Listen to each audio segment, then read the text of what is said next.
Right. As soon as it goes to 6, I think we're online, so.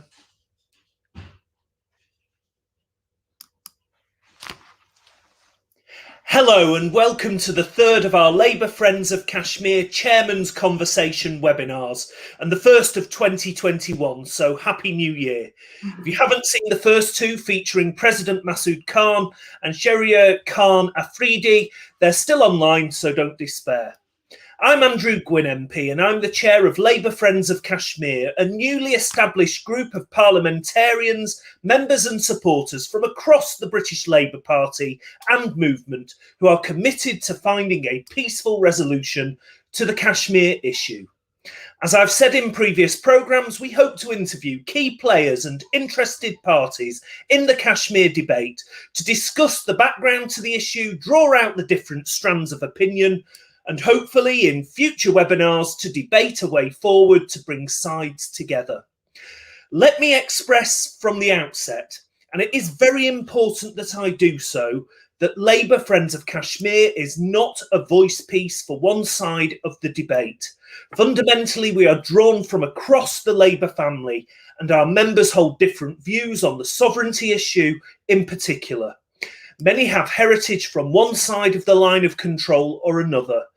So in these webinars, we will challenge and listen to the various viewpoints, pro-India, pro-Pakistan, pro-Kashmiri independence, in order to understand the entirety of the issue and to bring all these differences together towards some meaningful dialogue. But as before, and hopefully the technology won't let us down, we want these webinars to not just be an interview with special guests, but to be a bit of an interactive forum. So please put your questions to LFK via the method shown on the screen, and I'll put some of them to our guest later. Now, of course, today is Kashmir Solidarity Day, a day when the international community comes together to learn and to understand about the Kashmir injustice. And it's especially poignant this year, given the ongoing lockdown and tensions on the Indian side of the line of control. It's also fitting to host the programme today on Kashmir Solidarity Day. Now, we're very privileged this evening to have as our special guest, my good friend and colleague, Debbie Abrahams MP. Debbie is a Member of Parliament for Oldham East and Saddleworth in Greater Manchester and chair of the All Parties Parliamentary Group on Kashmir in the British Parliament, which under her chairmanship has become a cross-party driving force for the Kashmir debate by bringing members of both the House of Commons and the House of Lords from all political parties and none together on this important issue. Now, Debbie was first elected in a by-election 10 years ago, where incidentally, I was privileged to be her candidate aide and where we developed a strong friendship. Where has the time gone, Debbie? Anyway, Debbie, welcome tonight. Thanks so much, Andrew. Really, it's lovely to see you. And yes, I was very, very honoured that you were my aide, and I've learned so much from you. So it's lovely to be here. And something worked anyway, because you got elected. Yeah, exactly. Now, Debbie, let's talk a bit about the role of the APPG, the All Party Parliamentary Group on Kashmir, because you and I know the workings of the British Parliament, but many of our viewers might not. As I mentioned in the introduction, you're the chair of that group. Now, some out there watching this programme, possibly many, might not be aware what it is or what it does. So can you perhaps outline briefly what the role of the APPG on Kashmir is? So the APPG on Kashmir, which has been going for several years now, and I've been the chair now for 2 years, but its focus has been on human rights across Kashmir. It has quite a broad remit, so it is also very much geared to recognising the role of Kashmiris themselves in driving and determining their future, so that they should be absolutely central to any decision making about their political systems and structures and so on. And that is very much at the heart of what we do. But over the last few years, particularly since 2016, the focus has been on looking at the human rights violations across Kashmir, and to raise awareness about that. What really frustrates me, so it must be maddening for Kashmiris, is how little is actually publicised in the mainstream media about what is happening in Kashmir.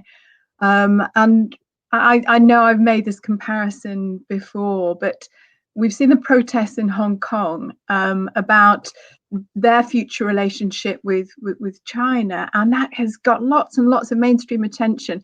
And the protests went particularly over a year ago, was about their potential change in their relationship with China.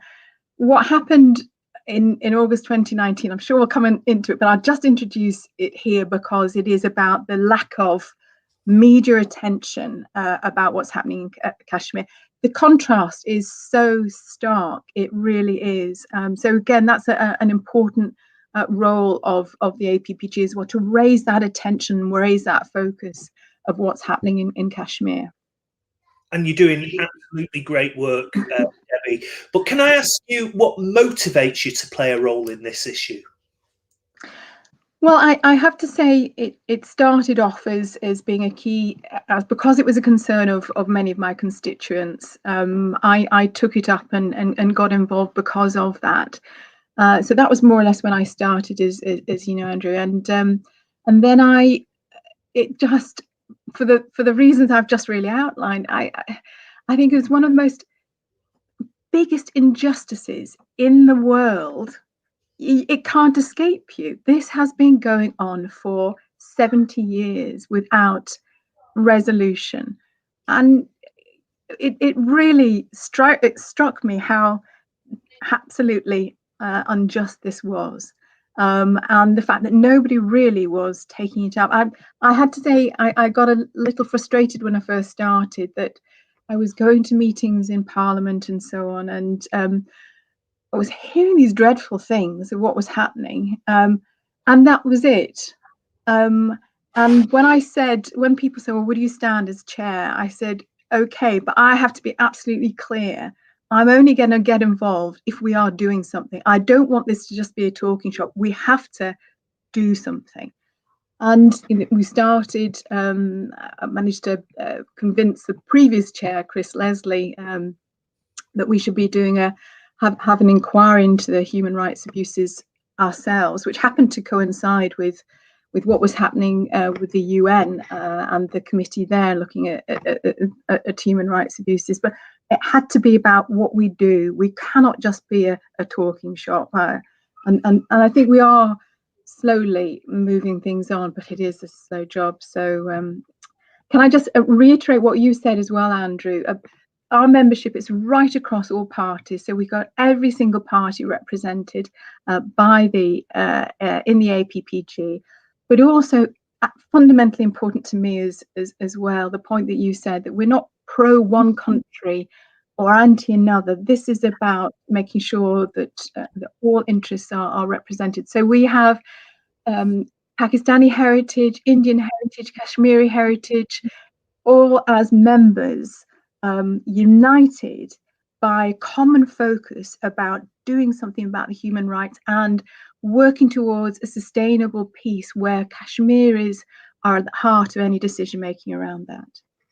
Absolutely, and that's one of the key drivers of the Labour Friends of Kashmir as well. And it's so important that we're not seen to be taking one side or another, but actually drawing out all strands of opinion to try and move this debate forwards and hopefully with some kind of peaceful resolution. And it's on that actually brings me on to the next question I want to pose to you, Debbie, because it seems so distant right now, but how realistic do you think a peaceful resolution to the Kashmir issue is? I think unfortunately, we're some way off yet. Yeah, it really disturbs me that we are some way off.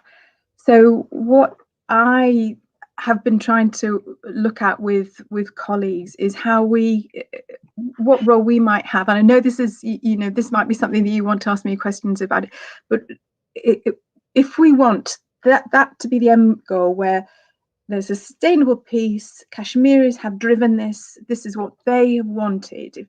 If that's where we want to, we are still a long way away. And it's about making those little steps of how we can get there. And we haven't really defined that very well. So we're talking through some of those steps. And again, I'd love to share those and discuss those with you. But I think we are realistically a way away. And then so it's what we can do in the immediate future that is focusing my mind. Absolutely. And I'd like to explore some of these things in more detail, if I may, touching firstly on Britain's role, because I know, like me, you think we have one, and then what the role of the international community may be. So on Britain's role, we've previously touched on this programme, the background to our country's involvement in dividing up the subcontinent into two new dominions at the end of empire, and providing to the princely states, of which Kashmir was one, the choice to join either of the new dominions or to retain their sovereignty. In essence, that was the root cause of this 7-decade-long crisis. Now, given Britain's role, can I ask, does it frustrate you when some people say it's none of our business? And how do you challenge that? That's a really interesting question, Andrew. I think, first of all, we can't ignore the fact that this is a legacy of our empire. And I think we could argue in terms of the legal responsibility. We made an absolute hash of what we did and how we tried to facilitate that. We really did, on so many different levels, but Kashmir is one of those. So do we have a moral obligation? I personally believe that we do, but I also recognise because of all the connotations around empire and what that meant, which again I also found personally repugnant. How we went across the world laying claim to other people's lands. I just, for our own benefit, I find that also repugnant. But that is another debate for another time. But my view, yes, we do have a role, but a role. And I think the role that we need to play is more about how we can work with others. So it is recognizing that we should have a moral duty. It's about working across with international partners to create that bottom-up momentum, if you want, to make those changes. There's also something, because after the Second World War, when we were key authors of the UN Convention on Human Rights, there's something also about making sure that what we were trying with others to achieve after the Second World with the Human Rights Convention needs to be enacted within Kashmir as well, and it hasn't been, and it isn't being. So there are, on so many different levels, I think we have obligations. Us taking a leading role, I think, may be counterproductive, but I do think we have a key role, and I think that's probably the distinction I'd make. Does that make sense? It does make sense, and it's very interesting, that perspective. And I'm just wondering if we can draw out a little bit more, because clearly the UK has a role. Clearly we have history in the region, and that gives us some overview, but it also gives us some direct blame for the situation. And I just wonder what you think, therefore, the UK's role is to play. Is it to find a way for Pakistan, India and Kashmiris to enter into some form of meaningful dialogue? Is it to use our position at UN to try and get an independent third party to play that role, or is it something different? I think it's all of those, Andrew, to be honest. I think, again, I get back to the fact that I think we really need to work internationally. So I think we need to be working with the United Nations. I think we need to be working with the Commonwealth. And then I think we need to be working, as I say, with those countries and those politicians particularly, but not uniquely politicians of other countries who have who also believe that about the injustice that's happening in Kashmir and want to right it, and to make sure that Kashmiri people have, as I say, a key role in determining their future. So I think it's about on all those different levels. The UN, it is key. The Commonwealth is key, and as I say, forming this international coalition, which I mentioned today when at an event that we were both speaking at to mark Kashmir Solidarity Day, that we need to work with like-minded people internationally to influence governments. What's so disappointing? So I was just going to add, what's so disappointing, and I think we should be changing, is about recognizing that the rule of law must apply, and being advocates and protectors of that principle, and recognizing as well the primacy of human rights in any trade negotiations. And I think too often that's not the case. Too often it is a question of let's not upset things too much because we may need to strike a trade deal with them, and I just or it may compromise the trade deal that we're about to. The central thing has to be around the rule of law and the primacy of human rights. Yeah, I couldn't agree more with you on those 2 points, Debbie. Before we move on, actually, in a bit more detail to the role of the international community, one more question about the role of Britain and particularly British parliamentarians, because this is very pertinent to your role as chair of the All Party Parliamentary Group. What more do you think British parliamentarians can do to help bring this issue further up the agenda with the Foreign and Commonwealth Office? I hope that more people will want to get involved with the All Party Group, or with Labour Friends of Kashmir, Conservative Friends of Kashmir. Politics can too often be about power, and who has it and who doesn't. And I think we need to recognise, as I say, the real injustice and the lack of power that Kashmiris have had, and do what we can as the mother of democracies to try and ensure that is, that the Kashmiris, their rights are enabled, that the UN resolutions going back to 1948 are honoured.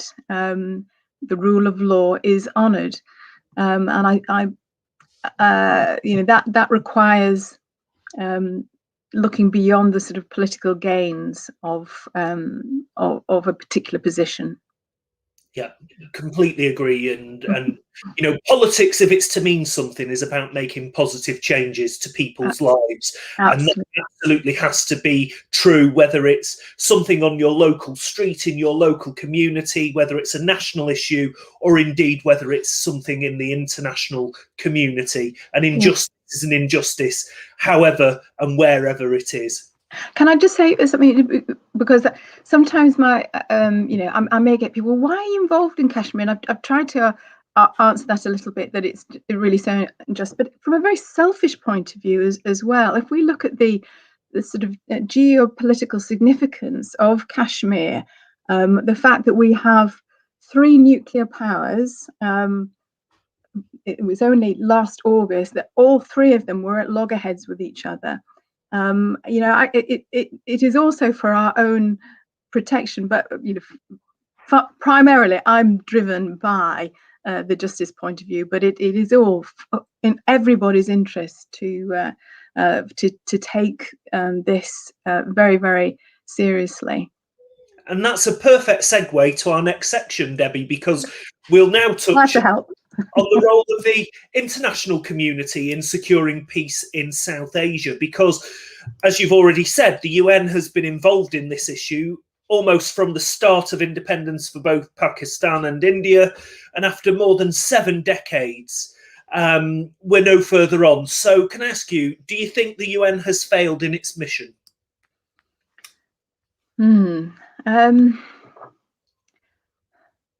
We haven't made the progress that we would like. Is that a bit more? Is that a better? It hasn't achieved everything that it needed to do. And this again is about the balance of power. If we look at the permanent members on this, the UN Security Council, it makes it difficult. It makes it very difficult for Pakistan, for India as well, to have their voices heard.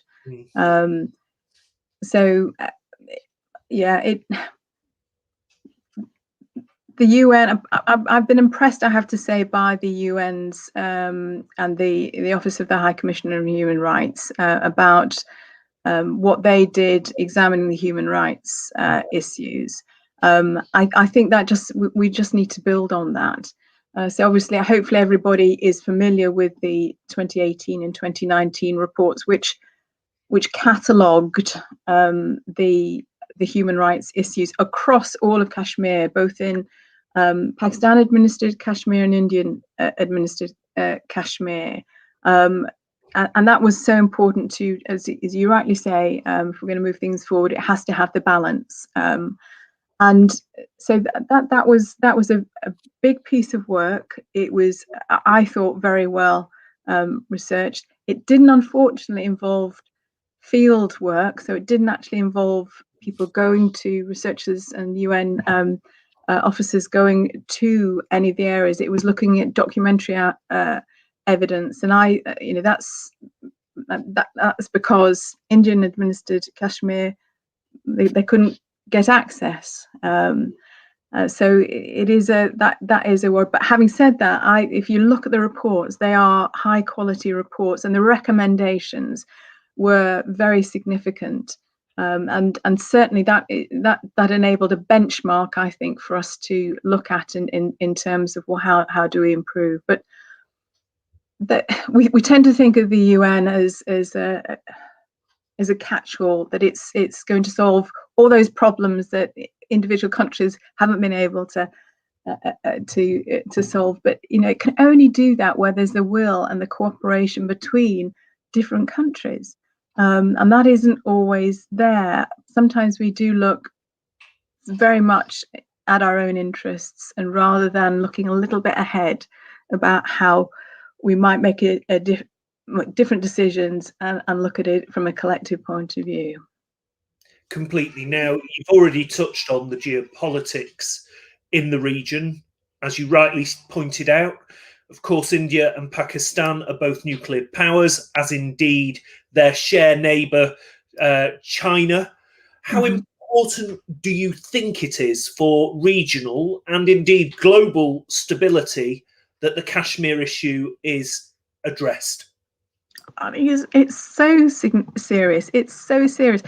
And we may come on to this later, Andrew, but when we visited, we had a delegation that went to Azad Kashmir, Pakistan administered Kashmir, but while we were there, we managed to speak with UNMAGIP, who are the UN military observer group set up by one of the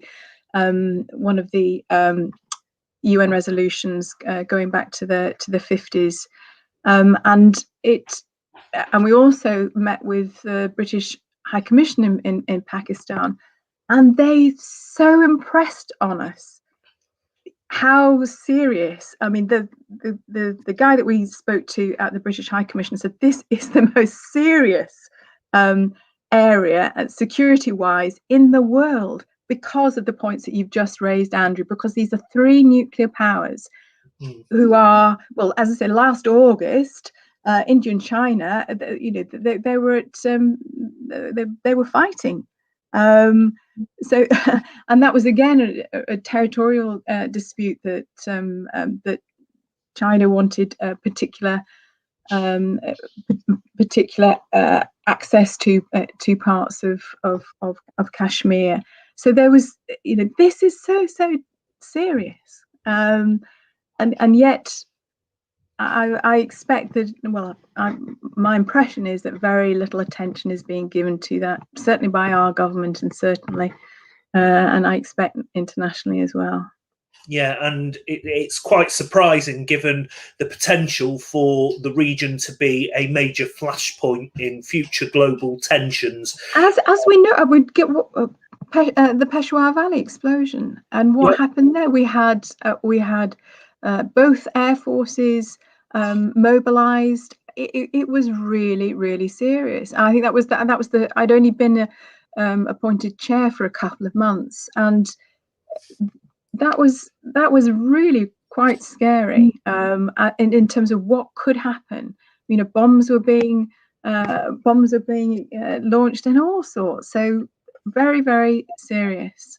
And again, you and I have been in communication with the Director General at the BBC. There needs to be more. There needs to be a better understanding on what's going on in Kashmir and how it affects the geopolitical stability of the region and the world.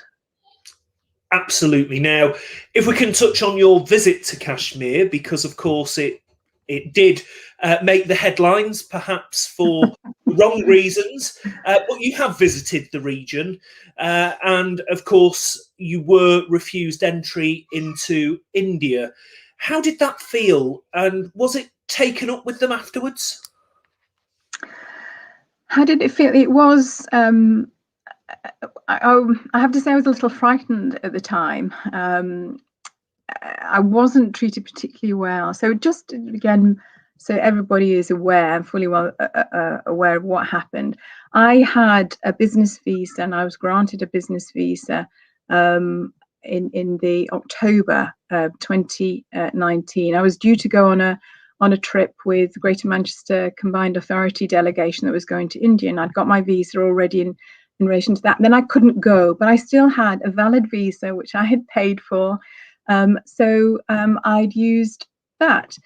Now, as chair of the All Party Group, I had written to both the Pakistani High Commissioner and the Indian High Commissioner, seeking access to both Indian administered Kashmir and Pakistan administered Kashmir, because nobody had been to the area since August 2019 with the revocation of Articles 317, 35A. Nobody had visited the area. There'd been a very orchestrated visit on one side, but so I asked both, can we go? I've still to this day haven't received a reply from the Indian High Commissioner, but the Pakistani High Commissioner said, yes, that's fine. Where do you want to go? Who do you want to see?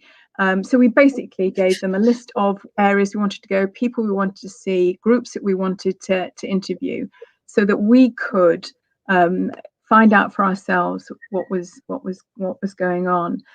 So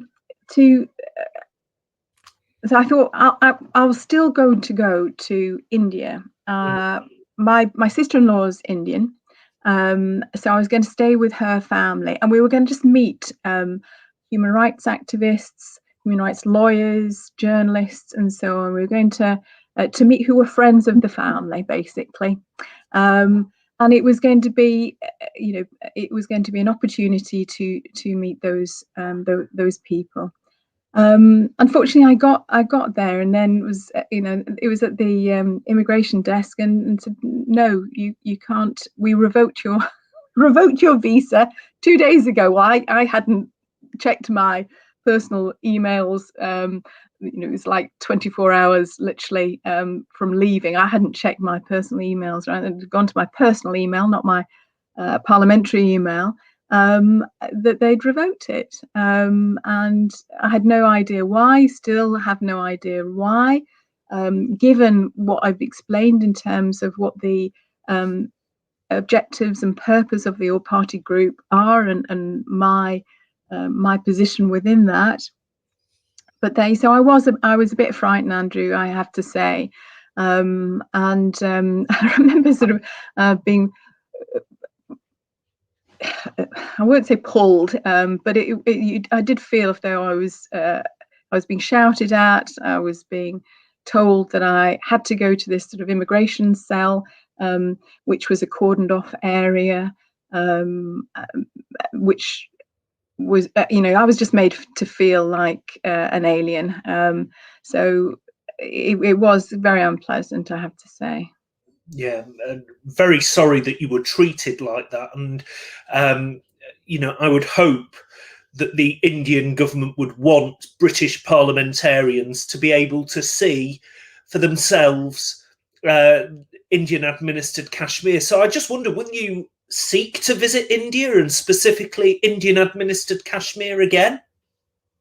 I would love to. I would, yes, I would very much like to visit.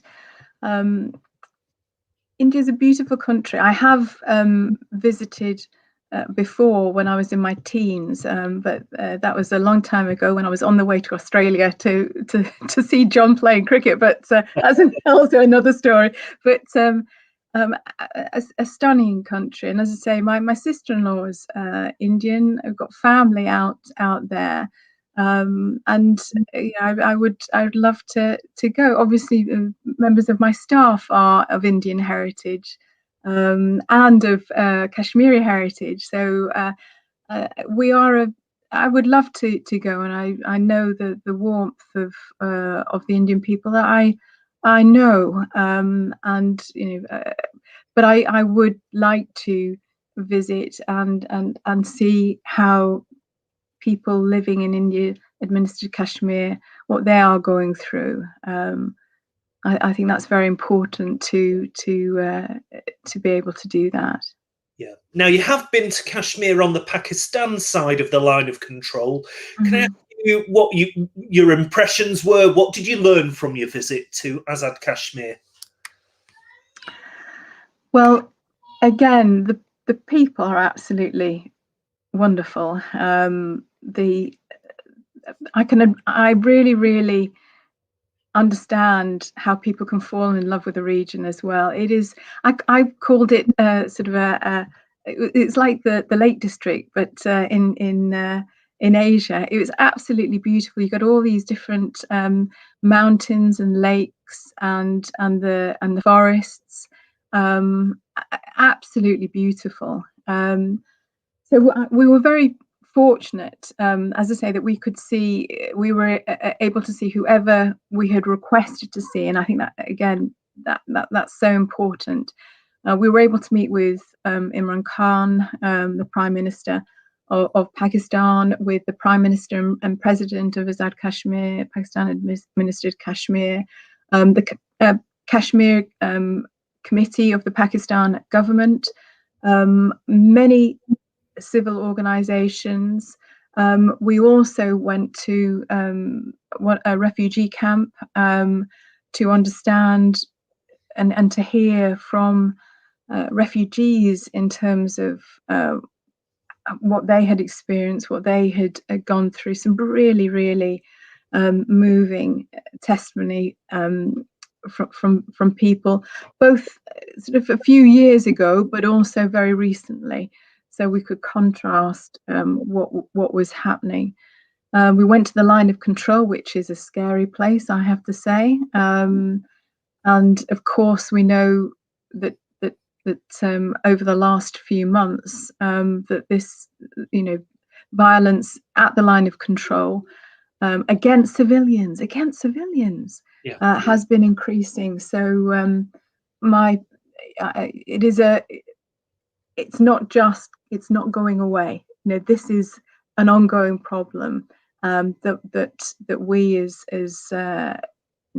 chair of the Labour Friends of Kashmir, but as chair of the All Party Group, we need to be mindful of. It is a real issue. Sorry, you suddenly went there, Andrew.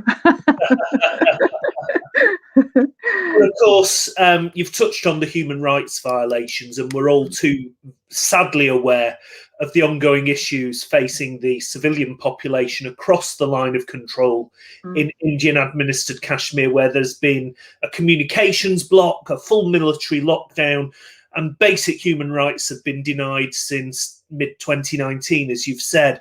I just wondered what representations are being made through the All Party Group to the Indian government to try and enable them to come to a resolution to the situation. Do you think that normality, whatever that means on the Indian side of the line of control, can be restored anytime soon?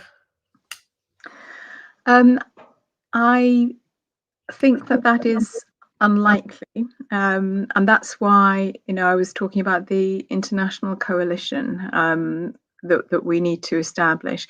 When we came back from the visit, the delegation got together and we worked on, my team and I worked on a report. We also managed to speak with we managed to speak with those people I hadn't been able to see on the Indian side.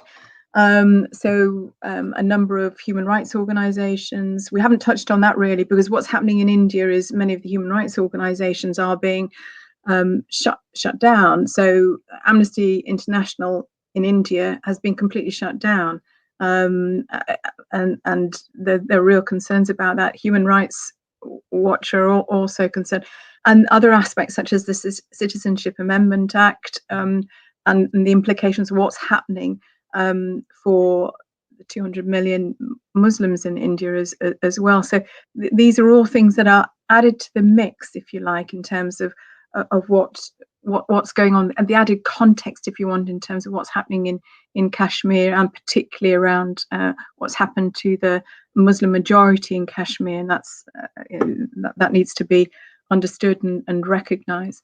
So for me, we came up with a number of recommendations, groups of recommendations to the international community, to the Indian and Pakistani governments, to our own government, and also that the APPG would take on.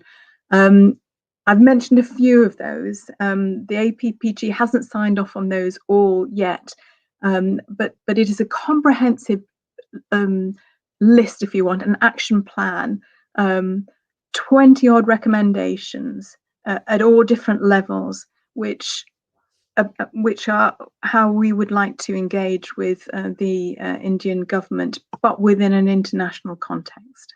Yeah, and of course you've already touched on the constitutional changes by the Indian government to the legal status of Kashmir within the constitutional framework of the Republic of India.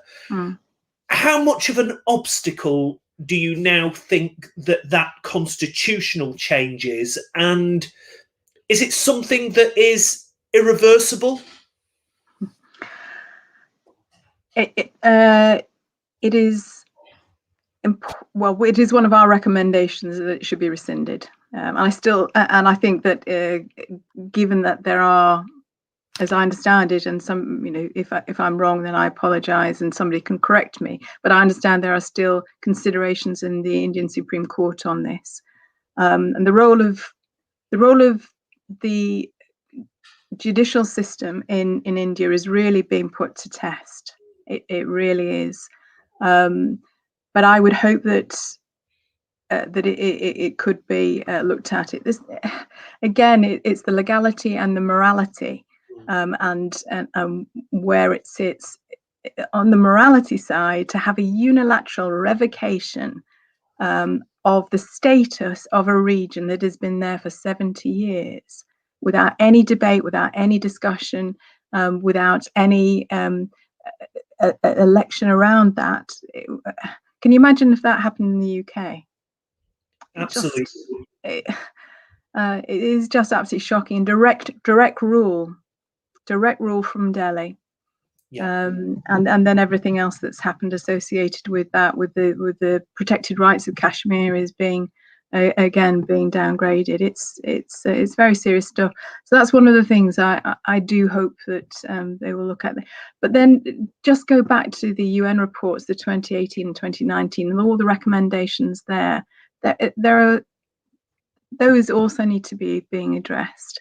So the Public Safety Act and the Armed Forces Special Powers Act and so on.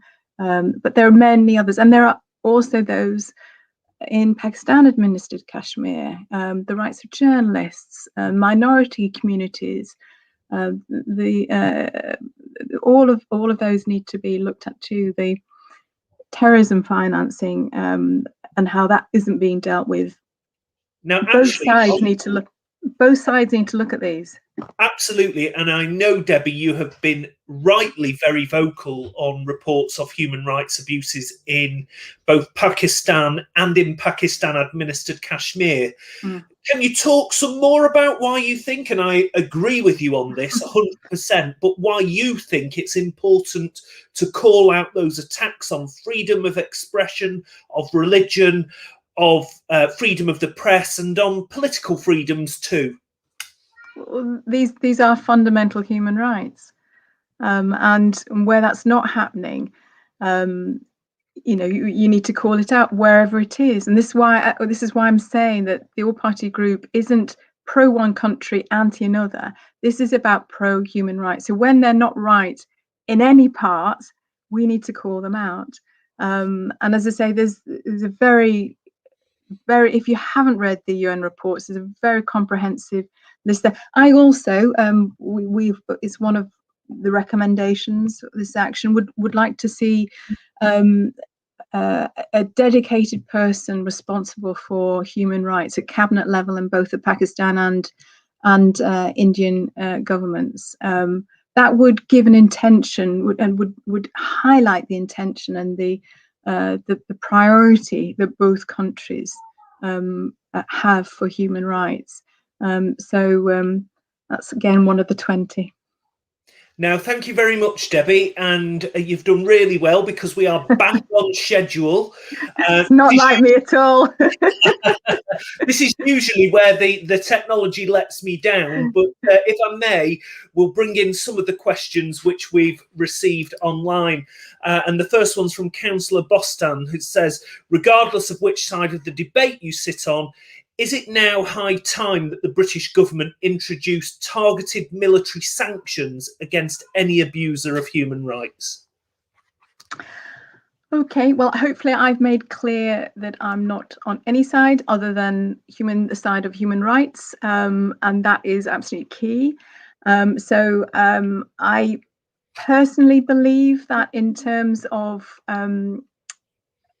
if I would like to see, for example, the withdrawal of arms licenses to those countries that aren't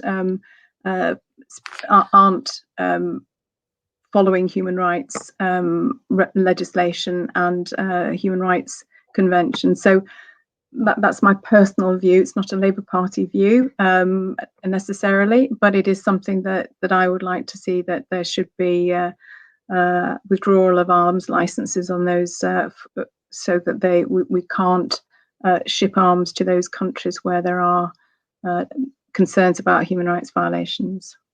Thank you. Next question.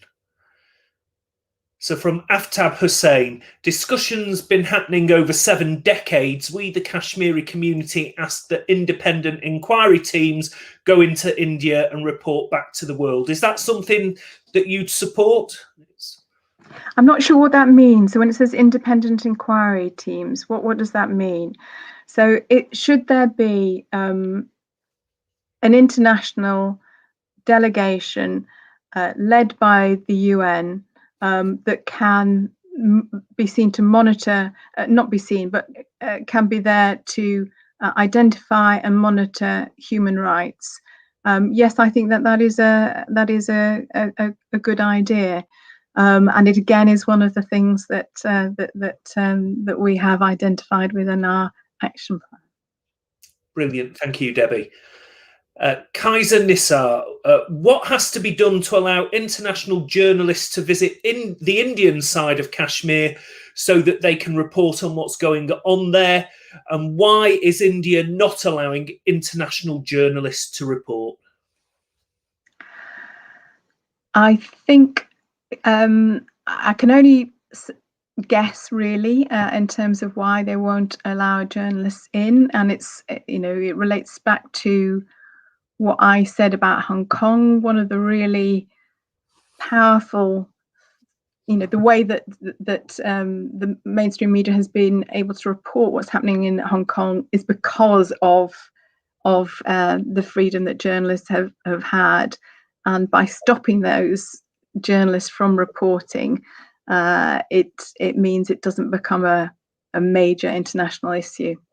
So that's my particular my view on why it's not done. Should they be able to go there? Absolutely. Again, freedom of speech, to report what's happening in different parts of the world where there are concerns is absolutely the right thing to do. Thank you, Debbie. And Mohammed Halim, how can the UN have resolutions on Kashmir for so long, yet have not done anything to bring a resolution to some conclusion?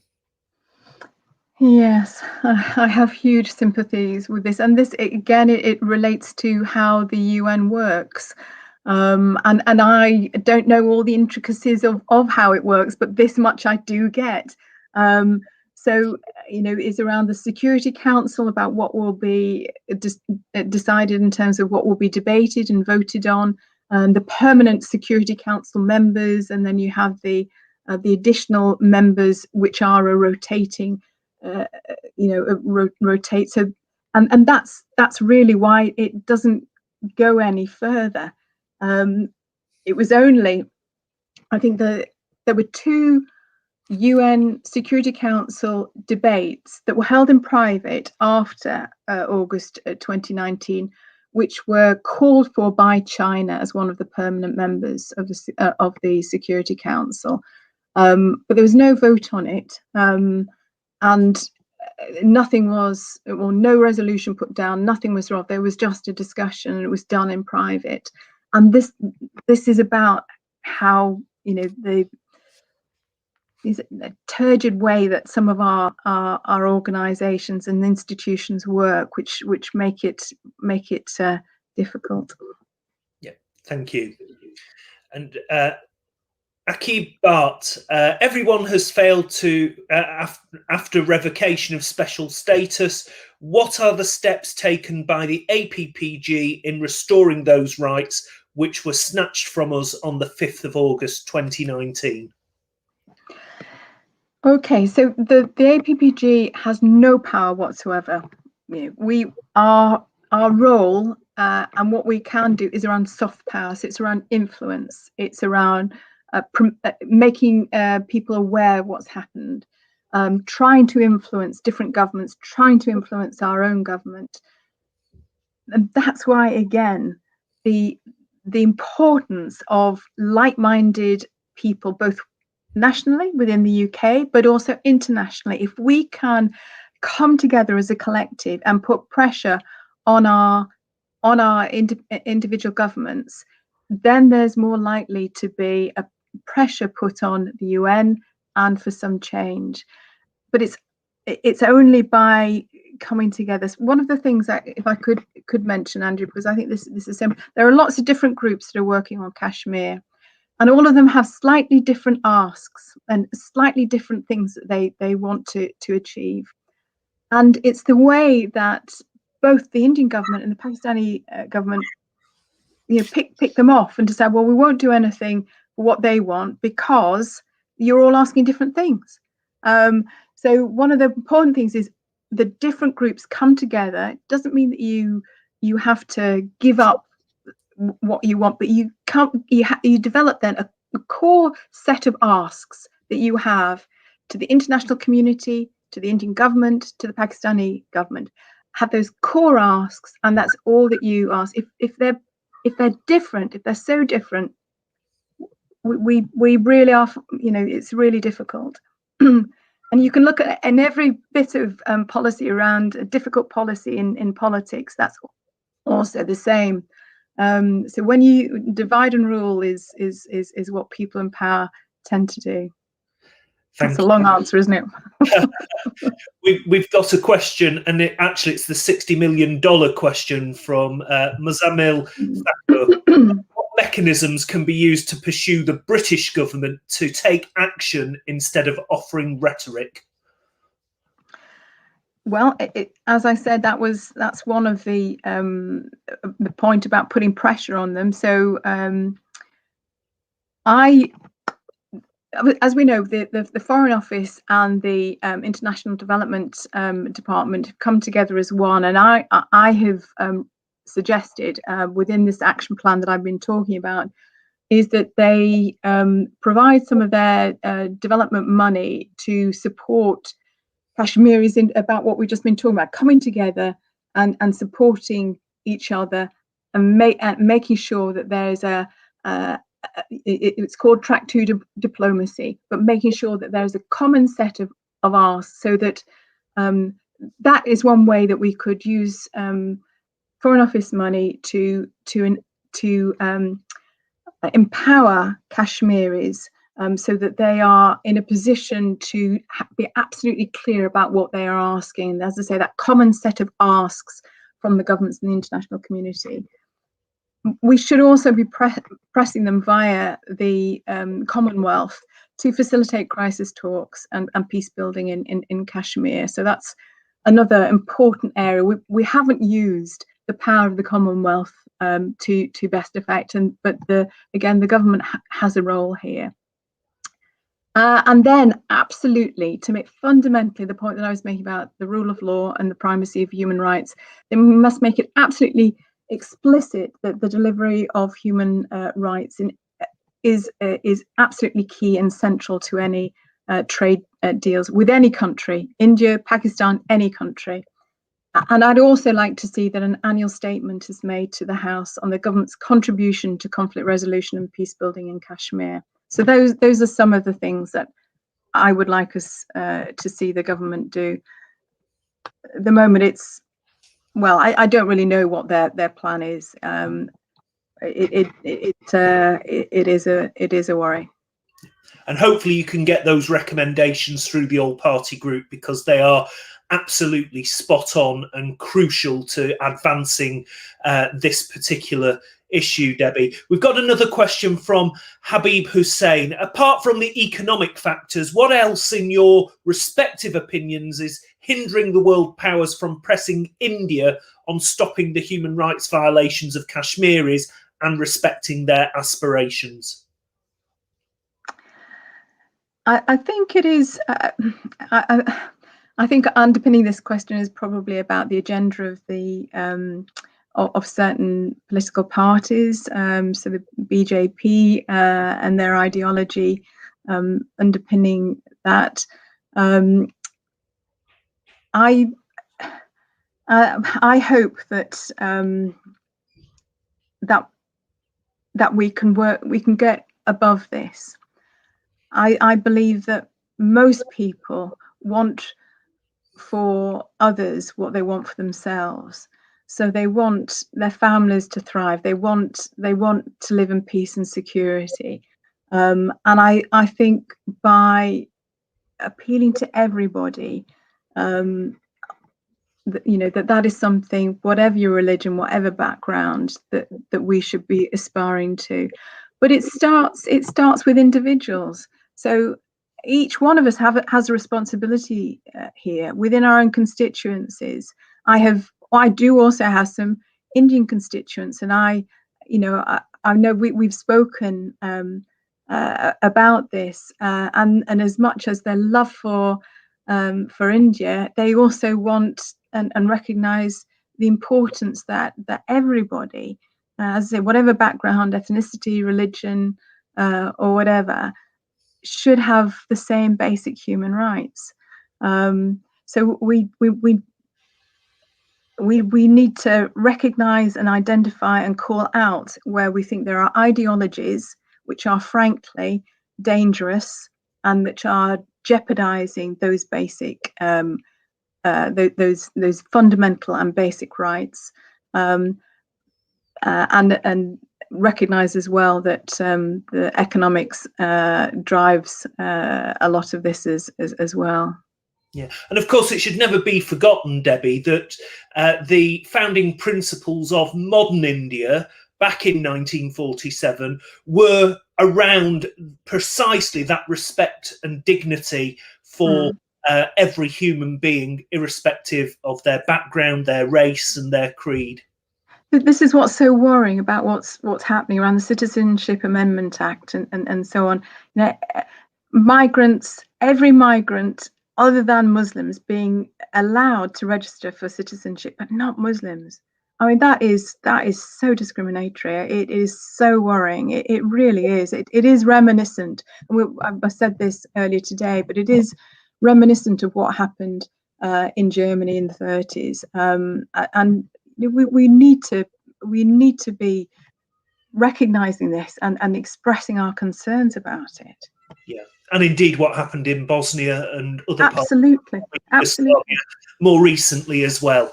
Our last question, Debbie. Tahir Rafiq, solicitor, as the chair of the APPG on Kashmir, would you agree, after the steps of the 5th of August 2019, that this is no longer a bilateral issue between India and Pakistan?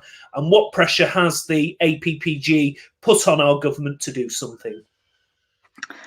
Well, hopefully you'll have have heard this evening in terms of the work that we have been doing, and you'll also have recognised what we've said, that I personally have never seen this as a bilateral issue.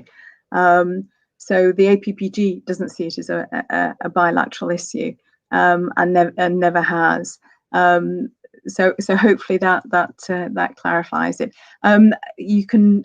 Please do go on my social media. You can see all the letters that I have written, and in terms of the most recent one from that I wrote to the Prime Minister specifically on the latest atrocities and violence at the line of control.